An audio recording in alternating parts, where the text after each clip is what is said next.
ನಮಸ್ಕಾರ ಸ್ನೇಹಿತರೆ, ಎಲ್ರಿಗೂ ಕೂಡ ನಮ್ಮ ಕಾರ್ಯಕ್ರಮಕ್ಕೆ ಸ್ವಾಗತ. ಸೊ ಇವತ್ತು ನಾವು ಡಿಸ್ಕಷನ್ ಮಾಡ್ತಾ ಇರುವಂತಹ ಕೋರ್ಸ್ ಯಾವ್ದಪ್ಪ ಅಂತಂದ್ರ B Ed. So B Ed ಒಳಗಡೆ ನಾವ್ ಏನೆಲ್ಲ ಕಲಿತೀವಿ ಅಥವಾ ಬಿ ಎಡ್ ಅಂದ್ರೆ ಏನು, ಬಿ ಎಡ್ ಮಾಡ್ಬೇಕಾದ್ರೆ ನಮ್ಗೆ ಏನ್ ಎಲಿಜಿಬಿಲಿಟಿ ಇರಬೇಕು, ಈ ಒಂದು ಬಿ ಎಡ್ ನ ಮಾಡಿದಾಗ ನಾವು ಎಷ್ಟು ವರ್ಷ ಕಲಿಬೇಕು, ಇದರ ಡ್ಯೂರೇಷನ್ ಏನು, ಇದರ ಸಬ್ಜೆಕ್ಟ್ ಗಳು ಏನು, ಆಮೇಲೆ ಈ ಒಂದು ಬಿ ಎಡ್ ನ ಮುಗಿಸಿದ್ರೆ ನಮ್ಮ ಜಾಬ್ ಅಪರ್ಚುನಿಟೀಸ್ ಗಳು ಏನಿರ್ತಾವು ಒಂದೊಂದಾಗಿ ನಿಮ್ಗೆ ಇವತ್ತು ಡಿಸ್ಕಷನ್ ಮಾಡ್ತಾ ಹೋಗ್ತೀವಿ.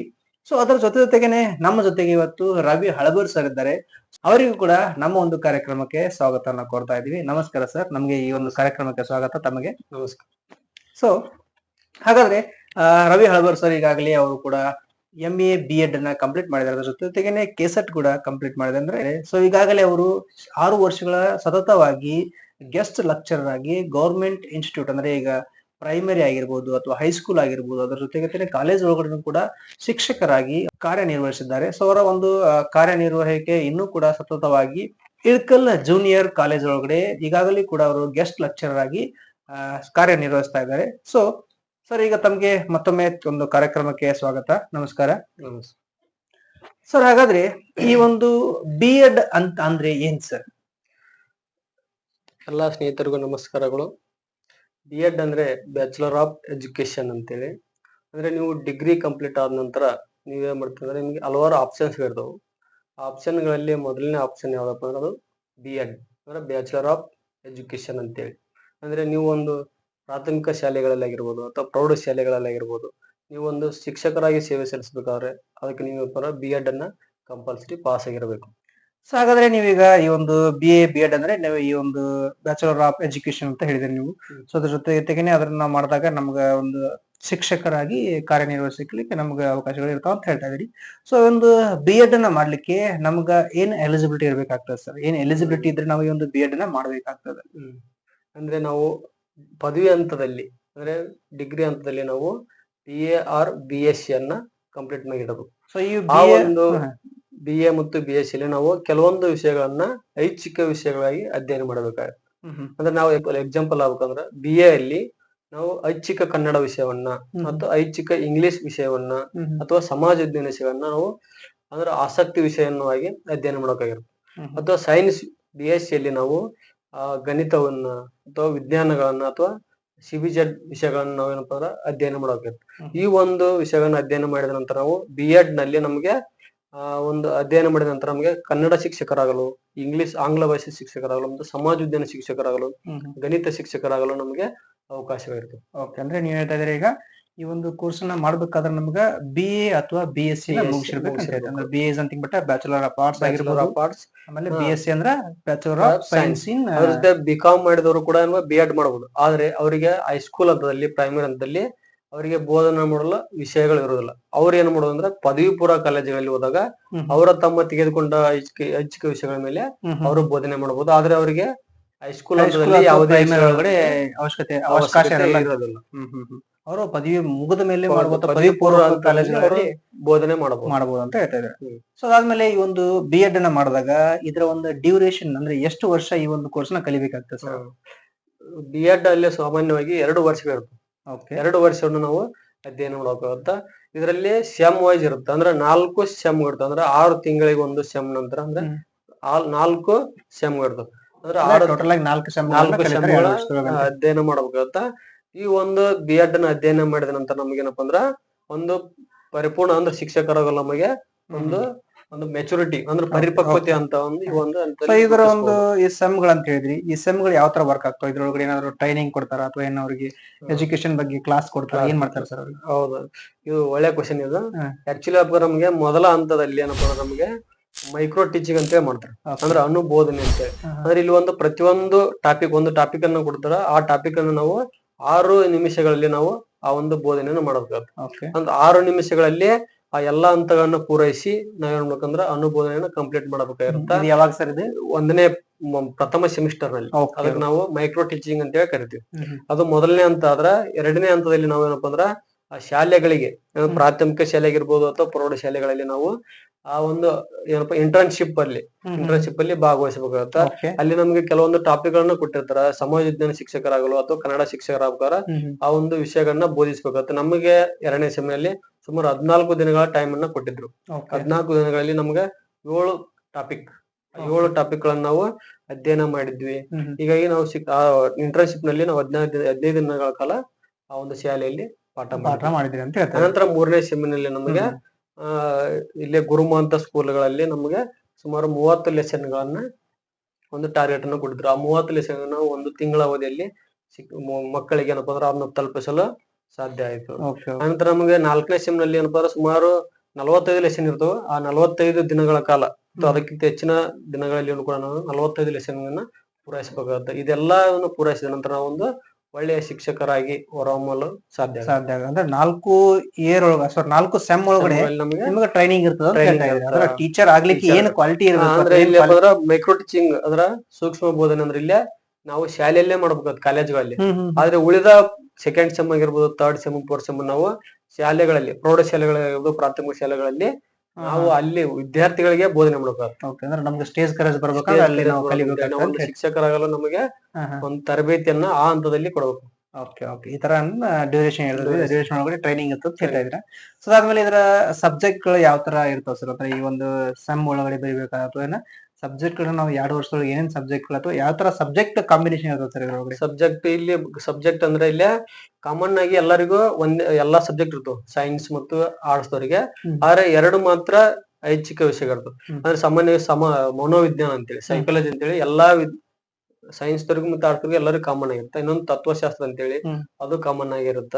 ಇನ್ನೊಂದು ಮಾರ್ಗದರ್ಶನ ಮತ್ತು ಸಲಹೆ ಅಂತೇಳಿ ಆ ಒಂದು ಟಾಪಿಕ್ ಎಲ್ಲರಿಗೂ ಕಾಮನ್ ಆಗಿರುತ್ತೆ.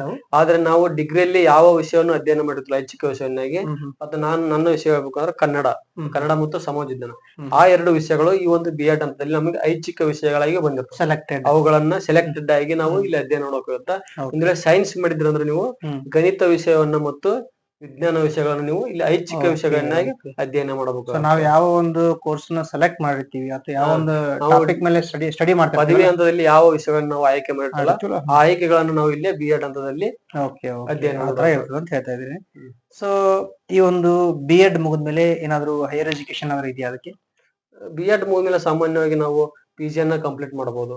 PG ಅನ್ನ ಕಂಪ್ಲೀಟ್ ಮಾಡಿದ ನಂತರ ನಾವ್ ಏನ್ ಮಾಡೋದು ಅಂದ್ರೆ ಸರ್ಕಾರಿ ಪದವಿ ಪೂರ್ವ ಕಾಲೇಜುಗಳಲ್ಲಿ ಉಪನ್ಯಾಸಕರಾಗಿ ಸೇವೆಯನ್ನ ಸಲ್ಲಿಸಬಹುದು. ಅಥವಾ ನಾವು ಒಂದ್ ವೇಳೆ B.Ed ಕಂಪ್ಲೀಟ್ ಆದ ನಂತರ ನಾವು ಟೀಚರ್ ಎಲಿಜಿಬಿಲಿಟಿ ಟೆಸ್ಟ್ ಅಂತ ಇರುತ್ತೆ. ಅಂದ್ರೆ ಶಿಕ್ಷಕರ ಅರ್ಹತಾ ಪರೀಕ್ಷೆ ಅಂತ. ಆ ಒಂದು ಪರೀಕ್ಷೆಯನ್ನ ಪೂರೈಸಿದ ನಂತರ ನಾವು GPT ಶಿಕ್ಷಕರು ಅಂತೇಳಿ, ಅಂದ್ರೆ ಸರ್ಕಾರಿ ಪದವೀಧರ ಪ್ರಾಥಮಿಕ ಶಾಲಾ ಶಿಕ್ಷಕರು ಅಂತೇಳಿ ಆ ಒಂದು ಪರೀಕ್ಷೆಯಲ್ಲಿ ನಾವು ಪಾಸ್ ಆದ ನಂತರ ಸರ್ಕಾರಿ ಪ್ರಾಥಮಿಕ ಶಾಲೆಗಳಲ್ಲಿ ಶಿಕ್ಷಕರಾಗಿ ಸೇವೆ ಸಲ್ಲಿಸಬಹುದು. ಅಥವಾ ಸರ್ಕಾರಿ ಪ್ರೌಢಶಾಲೆಗಳಲ್ಲಿ ನಾವು ಸಹಾಯಕ ಶಿಕ್ಷಕರಾಗಿ ಸೇವೆಯನ್ನು ಸಲ್ಲಿಸಬಹುದು.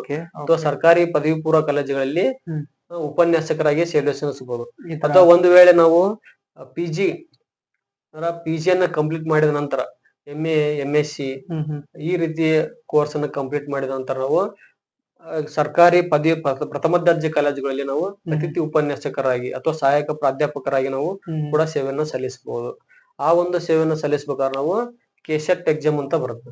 ಅಂದ್ರೆ ಕರ್ನಾಟಕ ಸ್ಟೇಟ್ ಎಲಿಜಿಬಿಲಿಟಿ ಟೆಸ್ಟ್ ಅಂತೇಳಿ. ಆ ಒಂದು ಪರೀಕ್ಷೆಯಲ್ಲಿ ನಾವು ಕಡ್ಡಾಯವಾಗಿ ಉತ್ತೀರ್ಣ ಆಗಿರ್ಬೇಕಾಗುತ್ತೆ. ಆ ಒಂದು ಪರೀಕ್ಷೆಯಲ್ಲಿ ಪಾಸ್ ಆದ ನಂತರ ನಮಗೆ ಏನಪ್ಪಾ ಅಂದ್ರೆ ಸರ್ಕಾರಿ ಪ್ರಥಮ ದರ್ಜೆ ಕಾಲೇಜುಗಳಲ್ಲಿ ಅತಿಥಿ ಉಪನ್ಯಾಸಕರಾಗಿ ಅಥವಾ ಸಹಾಯಕ ಪ್ರಾಧ್ಯಾಪಕರಾಗಿ ಮತ್ತು ವಿಶ್ವವಿದ್ಯಾಲಯಗಳಲ್ಲಿ ಗೆಸ್ಟ್ ಫ್ಯಾಕಲ್ಟಿಯಾಗಿ ನಾವು ಸೇವೆಯನ್ನ ಸಲ್ಲಿಸಬಹುದು. ಈ ರೀತಿಯಾದಂತಹ ಅವಕಾಶಗಳು ಇರ್ತಾವ ಅಂತ ಹೇಳಿದ್ರೆ. ಸೊ ಅದಾದ್ಮೇಲೆ ಈಗ ಆಲ್ರೆಡಿ ಹೇಳ್ತಾ ಇದ್ರಿ ಜಾಬ್ ಗಳ ಬಗ್ಗೆ ಹೇಳ್ತಾ ಇದ್ರಿ. ಸೊ ನಿಮ್ಗೆ ಡೈರೆಕ್ಟ್ ಆಗಿ ಕ್ವಶನ್ ಕೇಳ್ಬಿಡ್ತೀನಿ. ಈ ಒಂದು ಕೋರ್ಸ್ ನ ಮುಗಿಸಿದ್ಮೇಲೆ ವಿದ್ಯಾರ್ಥಿಗಳಿಗೆ ಏನು ಜಾಬ್ ಅಪರ್ಚುನಿಟೀಸ್ಗಳು ಇರ್ತಾವ ಸರ್? ಜಾಬ್ ಅದೇ ಹೇಳಿದ್ನಲ್ಲ, ಈಗ ಹೆಂಗಪ್ಪ ನಾವು ಶಿಕ್ಷಕ ಮೇನ್ ಇಂಟೆಂಟ್ ಏನಪ್ಪಾ ಅಂದ್ರೆ ಒಂದು ಶಿಕ್ಷಕರಾಗಿ ಸೇವೆಯನ್ನು ಸಲ್ಲಿಸಬಹುದು. ಒಂದ್ ವೇಳೆ ಶಿಕ್ಷಕರಾಗಲ್ಲ ಇದ್ದಾರಪ್ಪ ಅಂದ್ರೆ ಖಾಸಗಿ ಶಾಲೆಗಳಲ್ಲಿ ಅಥವಾ ದೊಡ್ಡ ದೊಡ್ಡ ವಿಶ್ವವಿದ್ಯಾಲಯಗಳಲ್ಲಿ ಖಾಸಗಿ ವಿಶ್ವವಿದ್ಯಾಲಯಗಳಲ್ಲಿ ನಾವು ಏನಪ್ಪಾ ಅಂದ್ರೆ ಗೆಸ್ಟ್ ಫ್ಯಾಕಲ್ಟಿ ಆಗಿ ಸೇವೆಯನ್ನು ಸಲ್ಲಿಸಬಹುದು. ಅಥವಾ ನಮ್ಮ ಏನಪ್ಪಾ ವೈಯಕ್ತಿಕವಾಗಿ ಅಂತ ನಾವು ಇನ್ಸ್ಟಿಟ್ಯೂಟ್ ಗಳನ್ನ ಸ್ಥಾಪನೆ ಮಾಡಬಹುದು. ಆತರ ಅವಕಾಶಗಳು ಇರ್ತವೆ.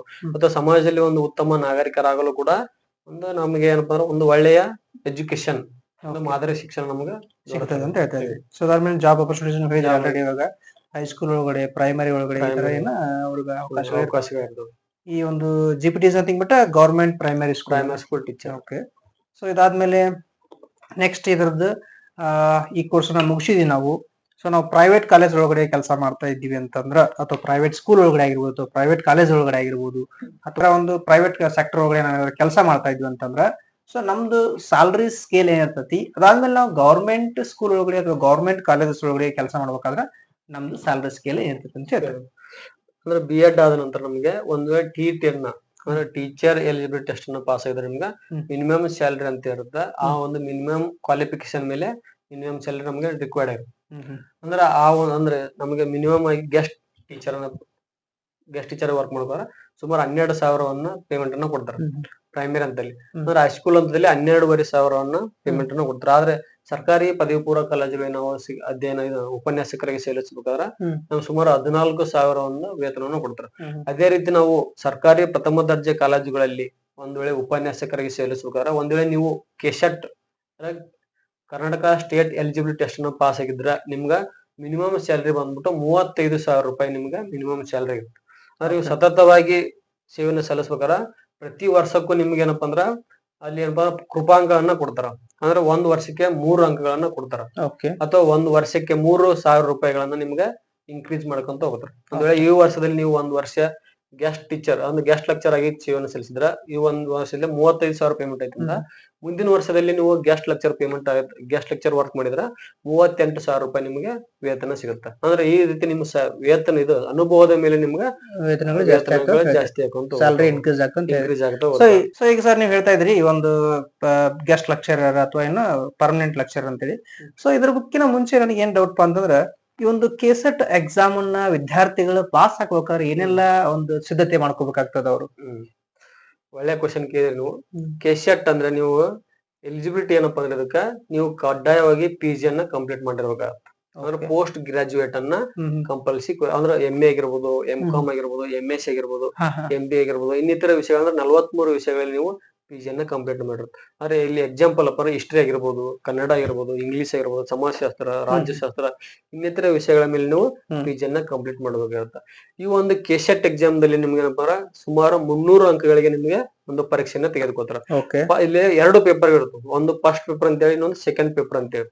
ಫಸ್ಟ್ ಪೇಪರ್ ದಲ್ಲಿ ನಿಮ್ಗೆ 50 ಪ್ರಶ್ನೆಗಳಿರ್ತವೆ.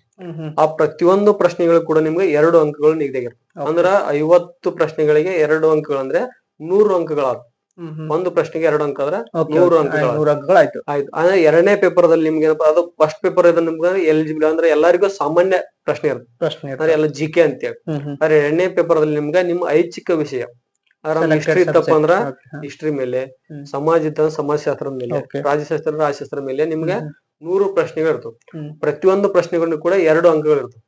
ಅಂದ್ರೆ 100 ಪ್ರಶ್ನೆಗಳು, ಪ್ರತಿಯೊಂದು ಪ್ರಶ್ನೆ 2 ಅಂಕ, 200 ಮಾರ್ಕ್ಸ್ ಗಳು. ಇಲ್ಲಿ ಟೋಟಲ್ ಆಗಿ 300 ಅಂಕಗಳಾಗ್ತವೆ. ಈ 300 ಅಂಕಗಳಲ್ಲಿ ನೀವು ಏನಪ್ಪಾ ಅಂದ್ರ ಅವರು ಸುಮಾರು 6% ಅನ್ನ ನಿಮ್ಗೆ ಆಯ್ಕೆ ಮಾಡ್ತಾರೆ. ಅಂದ್ರೆ ಎಷ್ಟು ಅಪ್ಲಿಕೇಶನ್ ಬಂದಿರ್ತಲ್ಲ ಅದರಲ್ಲಿ 6%. ಈ ಒಂದ್ ವೇಳೆ 100 ಅಪ್ಲಿಕೇಶನ್ ಬಂದ್ರೆ ಅದ್ರ ಕೇವಲ 6 ಜನರನ್ನ ಮಾತ್ರ ಆಯ್ಕೆ ಮಾಡ್ತಾರೆ. ಈ ರೀತಿಯಾದಂತ ಮಿನಿಮಮ್ ನೀವು ಒಂದು ಕೆಸೆಟ್ ಎಕ್ಸಾಮ್ ದಲ್ಲಿ ನೀವು ಕ್ವಾಲಿಫಿಕೇಶನ್ ಆಗ್ಬೇಕಂದ್ರ ಸುಮಾರು 150 ಅಂಕಗಳನ್ನು ಮಾತ್ರ ನೀವು ಪಡಿಲೇಬೇಕು.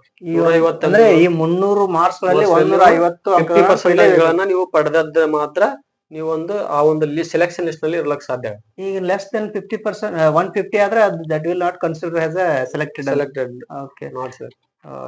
ಈ ತರ ಡಿಫಿಕಲ್ಟ್ ಇದೆ. ಅಂದ್ರೆ ಇದ್ರೊಳಗಡೆ ನೀವು ಆ ಲಿಸ್ಟ್ ನೇ ಇರ್ಬೇಕಾದ್ರೆ ಸುಮಾರು 150 ಅಂಕಗಳನ್ನ ಪಡಿಲೇಬೇಕು. ಈ ಟೀಚರ್ಸ್ ಎಲಿಜಿಬಿಲಿಟಿ ಟೆಸ್ಟ್ ಅಂತಂದ್ರಿ, ಸೊ ಅದ್ರದ್ದು ಯಾವ ತರ ಕಂಡೀಷನ್ಸ್ ಇರ್ತದೆ? ಟೀಚರ್ ಎಲಿಜಿಬಿಲಿಟಿ ಟೆಸ್ಟ್ ಅಂದ್ರೆ ನೀವು ಶಿಕ್ಷಕರ ಅರ್ಹತಾ ಪರೀಕ್ಷೆ ಅಂತ ಹೇಳಿ.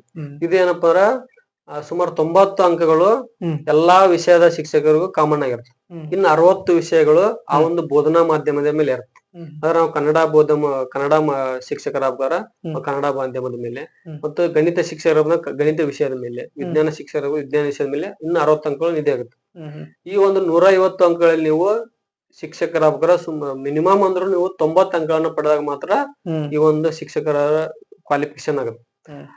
ಇದು ಜನರಲ್ ಮೆರಿಟ್ ದವರಿಗೆ. ಆದ್ರೆ SC ST ವಿದ್ಯಾರ್ಥಿಗಳಿಗೆ ಸುಮಾರು 83 ಅಂಕಗಳನ್ನು ಪಡೆದ್ರೆ ನೀವು ಟೀಚರ್ ಎಲಿಜಿಬಿಲಿಟಿ ಟೆಸ್ಟ್ ಅಲ್ಲಿ ಅರ್ಹತೆ ಪಡೆಯಲು ಸಾಧ್ಯ. ಈ ತರ ಅವಕಾಶಗಳಿರ್ತಾವೆ. ಸೊ ಹಾಗಾದ್ರೆ ಈಗ ನೆಕ್ಸ್ಟ್ ನಾವು ಕಮಿಂಗ್ ಟು ದ ಪಾಯಿಂಟ್ ಏನಪ್ಪಾ ಅಂತಂದ್ರ, ಈ ಒಂದು ಜಾಬ್ ಬಗ್ಗೆ ಹೇಳಿದ್ರಿ, ಅಥವಾ ಈ ಕೆಸೆಟ್ ಬಗ್ಗೆ ಹೇಳಿದ್ರಿ, ಅಥವಾ ಈ ಒಂದು TT ಬಗ್ಗೆ ಹೇಳಿದ್ರಿ. ಸೊ ಅದಾದ್ಮೇಲೆ ನೆಕ್ಸ್ಟ್ ಈ ಒಂದು ಪ್ರಶ್ನೆ ಏನಪ್ಪಾ ಅಂದ್ರ, ಈಗ ಇಲ್ಲಿ ನಾವೇನಾದ್ರು ಈಗ GPT ಶಿಕ್ಷಕರಾಗ್ಬೇಕಾದ್ರ ಏನ್ ಅವ್ರದ್ದು ಅರ್ಹತೆ ಇರ್ತದೆ ಅಥವಾ ಏನ್ ಪ್ರಿಪೇರ್ ಆಗ್ಬೇಕಂತ ಹೇಳಿ. GPT ಶಿಕ್ಷಕರಾಗಲು ಏನಪ್ಪಾ ಅಂದ್ರ ಡಿಗ್ರಿಯಲ್ಲಿ ನಾವು ಕೆಲವೊಂದು ಐಚ್ಛಿಕ ವಿಷಯಗಳನ್ನ ಅಧ್ಯಯನ ಮಾಡ್ಬೇಕಾಗಿರುತ್ತೆ. ಅಥವಾ BA ಅಲ್ಲಿ ಕನ್ನಡ ಸಮಾಜ ವಿಜ್ಞಾನ, ಇಂಗ್ಲಿಷ್ ಮತ್ತು ಸಮಾಜ ವಿಜ್ಞಾನ, BSc ಅಲ್ಲಿ ಗಣಿತ ವಿಜ್ಞಾನ, ಈ ರೀತಿಯಾದಂತ ವಿಷಯಗಳನ್ನು ಅಧ್ಯಯನ ಮಾಡೋದಿರುತ್ತೆ. B.Ed ಅನ್ನ ಕಡ್ಡಾಯವಾಗಿ ಮುಗಿಸಿರ್ಬೇಕಾಗುತ್ತೆ. ಅದ್ರ ಜೊತೆಗೆ ಏನಪ್ಪಾ ಅಂದ್ರೆ TET ಟೀಚರ್ ಎಲಿಜಿಬಿಲಿಟಿ ಟೆಸ್ಟ್ ಅನ್ನು ನಾವು ಕಡ್ಡಾಯವಾಗಿ ಪಾಸ್ ಮಾಡ್ಬೇಕಾಗುತ್ತೆ. ಈ ಒಂದು TET ಅನ್ನ ಪಾಸ್ ಆದ ನಂತರ ನಮಗೆ GPT ಶಿಕ್ಷಕರಾಗಲು ಸುಮಾರು 400 ಅಂಕಗಳ ಒಂದು ಪರೀಕ್ಷೆಯನ್ನು ನಡೆಸಲಾಗುತ್ತೆ. ಇದ್ರ 400 ಅಂಕಗಳಲ್ಲಿ ಏನಪ್ಪಾ ಫಸ್ಟ್ ಪೇಪರ್ ಸೆಕೆಂಡ್ ಮತ್ತು ಪೇಪರ್ ಥರ್ಡ್ ಅಂತ 3 ಪೇಪರ್ ಇರ್ತವೆ. ಮೊದಲ ಪತ್ರಿಕೆಯಲ್ಲಿ ನಮ್ಗೆ 150 ಅಂಕಗಳು ಇರ್ತವೆ. 150 ಅಂಕಗಳಲ್ಲಿ ಬಂದ್ಬಿಟ್ಟು ಏನಪ್ಪಾ ಅಂದ್ರ ಇಲ್ಲಿ ಏನಪ್ಪಾ ಅಂದ್ರೆ ಎಲ್ಲಾ ಶಿಕ್ಷಕರಾಗಬೇಕಾದ್ರೆ ಇದು ಕಾಮನ್ ಎಕ್ಸಾಮ್ ಇರುತ್ತೆ, ಎಲ್ಲರಿಗೂ ಒಂದೇ ಎಕ್ಸಾಮ್ ಇದ್ದಂತೆ. ಇಲ್ಲಿ 50 ಮಾರ್ಕ್ಸ್ ಇದು ಮನೋವಿಜ್ಞಾನ, 25 ಇಂಗ್ಲಿಷ್, 25 ಮಾರ್ಕ್ಸ್ ಕನ್ನಡ, ಇನ್ನ 13 ಮಾರ್ಕ್ಸ್ ಮೌಲ್ಯ ಶಿಕ್ಷಣ ಮತ್ತು ಇನ್ನು 12 ಮಾರ್ಕ್ಸ್ ಏನಪ್ಪಾ ಅಂದ್ರೆ ಕಂಪ್ಯೂಟರ್ ಶಿಕ್ಷಣ, ಇನ್ನು 25 ಮಾರ್ಕ್ಸ್ GK. ಈ ರೀತಿಯಾದಂತ ಒಂದು ಇನ್ನು ಸೆಕೆಂಡ್ ಪೇಪರ್ ಏನಪ್ಪಾ ಇದು 150 ಮಾರ್ಕ್ಸ್ ಇರುತ್ತೆ. ಅಂದ್ರೆ ಫಸ್ಟ್ ಪೇಪರ್ ಅಲ್ಲಿ ಆಬ್ಜೆಕ್ಟ್ ಟೈಪ್ ಇರುತ್ತೆ, ಅಂದ್ರೆ ಟಿಕ್ ಮಾಡೋದಿರುತ್ತೆ. ಆದ್ರೆ ಸೆಕೆಂಡ್ ಪೇಪರ್ ಅಲ್ಲಿ ಏನಪ್ಪಾ GPT ಶಿಕ್ಷಕರು ಆ ಒಂದು ವಿಷಯದ ಮೇಲೆ, ಅಂದ್ರೆ ಅವ್ರು ಯಾವ ವಿಷಯವನ್ನು ಐಚ್ಛಿಕವಾಗಿ ತಗೊಂಡಿರ್ತಲ್ಲ ಆ ವಿಷಯದ ಮೇಲೆ ಇದು ನಿಗದಿ ಆಗಿರುತ್ತೆ ಸೆಕೆಂಡ್ ಪೇಪರ್. ಒಂದ್ ವೇಳೆ ನಾನು ಸಮಾಜ ವಿಜ್ಞಾನ ಶಿಕ್ಷಕರಾಗಬೇಕಂದ್ರ 150 ಅಂಕಗಳಿಗೆ ನಾವು ಸಮಾಜ ವಿಜ್ಞಾನದ ಪತ್ರಿಕೆಯನ್ನ ಬರೀಬೇಕಾಗುತ್ತೆ. ಈ 150 ಅಂಕಗಳಲ್ಲಿ 50 ಅಂಕಗಳ ಆಬ್ಜೆಕ್ಟಿವ್ ಟೈಪ್ ಇರುತ್ತೆ, ಅಂದ್ರೆ ಟಿಕ್ ಮಾಡೋದಿರುತ್ತೆ. ಇನ್ನು 100 ಅಂಕಗಳು ನಮ್ಗೆ ಡಿಸ್ಕ್ರಿಪ್ಟಿವ್ ಅಂದ್ರೆ ಬರೆಯೋದಿರುತ್ತೆ ಬರವಣಿಗೆ ರೂಪದಲ್ಲಿ. ಬರವಣಿಗೆ ರೂಪದಲ್ಲಿ 3 ಅಂಕದ ಪ್ರಶ್ನೆಗಳು ಮತ್ತು 4 ಅಂಕದ ಪ್ರಶ್ನೆಗಳು ನಿಗದಿಯಾಗಿರುತ್ತೆ. ಅದ್ರಲ್ಲಿ ಇದು 150 ಮಾರ್ಕ್ಸ್ಗೆ. ಇನ್ನು ಥರ್ಡ್ ಪೇಪರ್ ಇದು 100 ಮಾರ್ಕ್ಸ್ಗೆ ಇರುತ್ತೆ, 3 ಅಂಕಗಳಿಗೆ. ಇದೇನಪ್ಪಾ ಅಂದ್ರ ಕಾಮನ್ ಅಂದ್ರೆ ಸಾಮಾನ್ಯ ಕನ್ನಡ ಅಂತೇಳಿ, ಕನ್ನಡ ಭಾಷೆ ಅಂದ್ರೆ ನಾವು ಕನ್ನಡ ಮಾಧ್ಯಮದ ಶಿಕ್ಷಕರಾಗಬೇಕಾದ್ರೆ ಕನ್ನಡ ಮಾಧ್ಯಮದಲ್ಲಿ ಬೋಧನೆ ಮಾಡ್ತಲ್ಲ, ನಮ್ಮ ಬೋಧನಾ ಮಾಧ್ಯಮ ಯಾವ ರೀತಿ ಇದೆ, ಅಂದ್ರೆ ನಮ್ಮ ಭಾಷಾ ಸಮರ್ಥತೆ ಯಾವ ರೀತಿ ಇದೆ ಚೆಕ್ ಮಾಡೋದಕ್ಕಾಗಿ ಈ 100 ಅಂಕದ ಕನ್ನಡ ವಿಷಯವನ್ನ ನಮಗೆ ಪರೀಕ್ಷೆಯನ್ನ ತೆಗೆದುಕೊಂತಾರೆ. ಇದು ಕೂಡ ಏನಪ್ಪಾ ಅಂದ್ರೆ ಡಿಸ್ಕ್ರಿಪ್ಟಿವ್ ಲೆವೆಲ್ ಇರುತ್ತೆ, ಟಿಕ್ ಮಾಡೋದಿರೋದಿಲ್ಲ. ಇಲ್ಲಿ 1 ಅಂಕದ ಪ್ರಶ್ನೆಗಳು, 2 ಅಂಕದ ಪ್ರಶ್ನೆಗಳು, 4 ಅಂಕದ ಪ್ರಶ್ನೆಗಳು ಮತ್ತು 5 ಅಂಕದ ಪ್ರಶ್ನೆಗಳು ಈ ರೀತಿ ನಿಗದಿಯಾಗಿರುತ್ತೆ. ಬಟ್ ಟೋಟಲ್ ಆಗಿ 400 ಅಂಕದ ಈ ಒಂದು ಪತ್ರಿಕೆ ಇರುತ್ತೆ. ಸೊ ಈ ತರ ಅವಕಾಶಗಳು ಇರ್ತಾವ ಅಂತ ಹೇಳ್ತೀರಿ. ಸೊ ಈಗ ನನ್ನ ಒಂದು ಪ್ರಶ್ನೆ ಏನಪ್ಪಾ ಅಂತಂದ್ರ, ವಿದ್ಯಾರ್ಥಿಗಳು B.Ed ಮಾಡುದು ಎಷ್ಟರ ಮಟ್ಟಿಗೆ ಉತ್ತಮ ಅಂತ ಹೇಳಿ ನಿಮ್ಮ ಒಂದು ಪರ್ಸನಲ್ ಒಪಿನಿಯನ್ ಯಾವ ತರ ಐತಿ? B.Ed ಅಂದ್ರಪ್ಪ ಅಂತಂದ್ರೆ ಕೇವಲ ಶಿಕ್ಷಕರಾಗಿ B.Ed ಅನ್ನ ಮಾಡೋದು ಅದು ಅವ್ರ ವೈಯಕ್ತಿಕ ವಿಷಯ. ಆದ್ರೆ ನನ್ನ ಪ್ರಕಾರ ಏನಪ್ಪಾ ಅಂದ್ರ ಕೇವಲ ಶಿಕ್ಷಕರಾಗುವುದಲ್ಲ, ಸಮಾಜದಲ್ಲಿ ಉತ್ತಮ ನಾಗರಿಕರಾಗ್ತಾರ ಅಥವಾ ಮೌಲ್ಯಯುತ ಜೀವನ ನಡೆಸ್ತಾರ ಒಂದು B.Ed ಅನ್ನ ನಾವು ಕಂಪಲ್ಸರಿ ಆಗಿ ಕಲಿಯಲೇಬೇಕಾಗುತ್ತೆ. ಈ ಎಕ್ಸಾಂಪಲ್ ಹೇಳ್ಬೇಕಂದ್ರ ಅದೇ ಒಂದು ವಿಷಯ, ಆ ಒಂದು B.Ed ಹಂತದಲ್ಲಿ ನಮಗಿರುವಂತ ವಿಷಯಗಳು ನಮಗೇನಪ್ಪ ಸಮಾಜದಲ್ಲಿ ದಾರಿದೀಪ. ಈ ಒಂದು ವಿಷಯ ಯಾವ್ದಾದ್ರು ಒಂದು ಸಮಸ್ಯೆಯನ್ನಾಗಿರ್ಬೋದು, ಸನ್ನಿವೇಶವನ್ನ ಯಾವ ರೀತಿ ನಾವು ನಿಭಾಯಿಸ್ತೀವಿ, ಅದನ್ನ ಯಾವ ರೀತಿ ಕಂಟ್ರೋಲ್ ಮಾಡ್ತೀವಿ, ನಿಯಂತ್ರಣ ಮಾಡ್ತೀವಿ ಅನ್ನೋದ್ರ ಮೇಲೆ ನಮ್ಗ ಈ ರೀತಿ ಆಗಿರುತ್ತೆ. ಅದನ್ನ ನಾವು ಒಂದು B.Ed ಹಂತದಲ್ಲಿ ನಾವು ಕಲಿಬೇಕಾಗತ್ತ. ಈ ರೀತಿಯಾದಂತ ಅವಕಾಶ ಇರುತ್ತವು B.Ed ಹಂತದಲ್ಲಿ.